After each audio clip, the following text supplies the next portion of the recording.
You can't see it on the outside, but this old industrial neighborhood is an agricultural oasis. Inside this former laser tag arena, about 250 kinds of leafy greens are growing in huge quantities to be sold to local supermarkets and restaurants.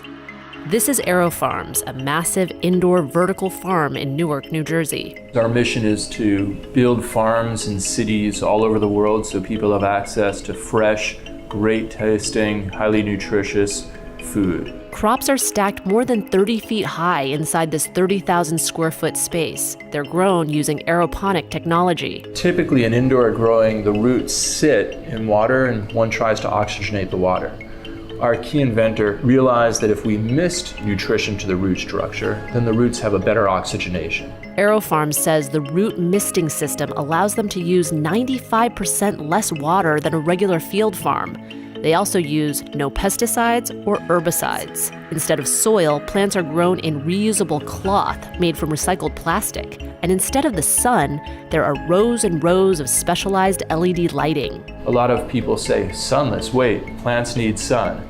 In fact, the plants don't need yellow spectrum, so we're able to reduce our energy footprint by doing things like reducing certain types of spectrum. This sophisticated climate-controlled system cuts the growing cycle in half, so crops can be grown all year round, but with a much smaller impact on the environment. There's all these stresses on our planet. 70% of our freshwater contamination comes from agriculture. About 70% of our freshwater usage goes to agriculture. 1/3 of our arable land has been degraded in the last 40 years. All these macro trends point to the fact that we need a new way to feed our planet. One of the early champions of vertical farming is Columbia University ecologist Dickson Despommier.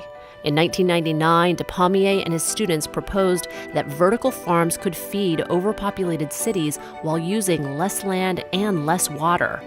They would also cut greenhouse gases by eliminating the need to transport food over long distances. And the idea is finally taking root.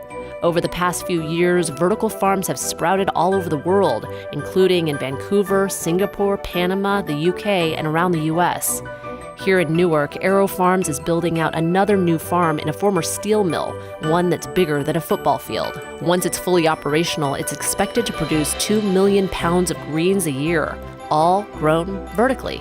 We listen to the plants very carefully to try and understand what they're telling us and try and optimize all these different qualities of a plant. It's a tough business, but it's one that's going to stay and it's going to have a bigger and bigger impact. Do you think vertical farms will help solve our food production problems? Let us know in the comments below. And check out this next episode to see how this major U.S. city is striving to become zero waste. When I started at Recology 23 years ago, the recycling rate was around 38%. Today, we've more than doubled that. So far, San Francisco has diverted 80% of its waste away from landfills, and its success has been getting global attention.